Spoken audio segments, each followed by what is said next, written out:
Welcome to So Very Easy. My name is Laura, and there's a new fabric on the market. Well, it's sort of more like leather, but it's not really leather. It's sort of suede, not really suede. It's sort of like cardboard, but it's very sewable, and it's very durable. It's called Kraft-Tex, and it's considered a craft paper. It's very, very thick. It has a look of leather. You can put this in the wash machine, you can boil it, you can emboss it, stamp it, paint it, iron it, glue it. You can do just about anything to this. When you do wash it, it becomes very soft.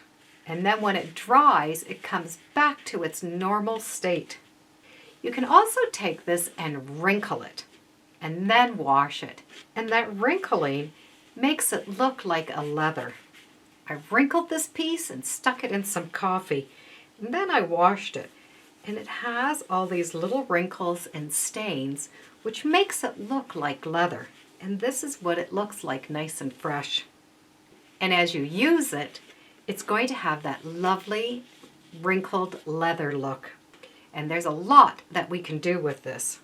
You can also get books that give you lots of ideas on what to do with this. You can make bags and boxes and wallets and purses. Lots of different things you can do with this. And because it's very thick and very durable, it does last. You can get it in a pack, which is the same size as regular paper, 8.5 by 11 inches. Which means if your printer can handle this very thick paper, you can print on it with your printer. So you're going to have to test this with your own printer. You can also sew on it. I've created this little minimalist wallet. So it has two sections that you can either put business cards in or a charge card. This wallet started off with this shape, and I'll put this as a downloadable. You'll find it in the description of the video. So it just starts out with a paper, and the sides get folded up into this little wallet. So you could cut this out into a template shape.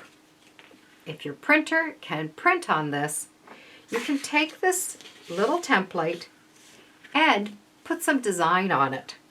I just took this original pattern and I cut out shapes from stationery and I just glued them on.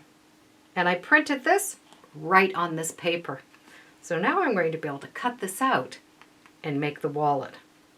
You can cut it out with a rotary cutter or scissors. It is considered a paper, so I would definitely use paper scissors and an old rotary blade. Once the shape is cut out, it needs to be folded in these three areas. I would recommend creasing it so it folds easier. To put a crease in it, we need something strong that has a little bit of a point to it, but not something that's going to cut it. So you can use the side of a screwdriver or even a wooden point turner. Put your ruler where you want to have that crease line and then just crease it with the tip. I like to do it on one side and then turn it over and crease it on the other side. The creasing makes it fold where you want it to be folded. Now when you go to fold it, it's going to follow those marks. The two sides are going to come in, and then it's going to get folded in half. And that's all there is to this wallet. From here we can do some stitching. I want to do a little row of stitching along the edge of both those curved sides, and then I'm going to be able to do a row of stitching just following those two edges. You can use a denim needle, and you can also use a leather needle. And I would make your stitches a little bit bigger. If you normally do a 2.5, try a 3 or even a little bit bigger. So I've done a row of stitching just along that edge. I'm going to pull those threads to the back and tie a little knot. We can trim off those ends. The needle is going to leave little bumps where it's pushed that paper. You'll be able to feel the little bumps, and to make that nice and smooth, we can just take a piece of wood and just rub over top of that stitching. You can do that on both sides. That's going to flatten all of those little bumps and make it nice and smooth. Fold the ends in and stitch along this edge. You can go anywhere between 1/8 of an inch and 1/4 of an inch, but no more than 1/4 of an inch, or the cards are not going to fit inside. Once the stitching is done, I'm going to rub those seams and it will make it nice and smooth. I'm going to put a little drop of some kind of a sealant or a glue on each of the ends just to make sure that the threads do not unravel. And you now have a finished wallet. I'm going to take a permanent black marker and just have it run along that edge. And it gives that edge a nice finished look. It now fits my cards or business cards. It's very thin, lightweight, and portable. You can also do some machine stitching instead of the printing. I would recommend that you iron on some type of a stabilizer on the back of the fabric. I like a medium one. If you don't have medium, you can use 2 light ones. The Kraft-Tex can definitely handle the stitching. However, it is a very slippery surface. So this fusible makes it so that feed dogs have something to hold on to while it moves this around to stitch on it.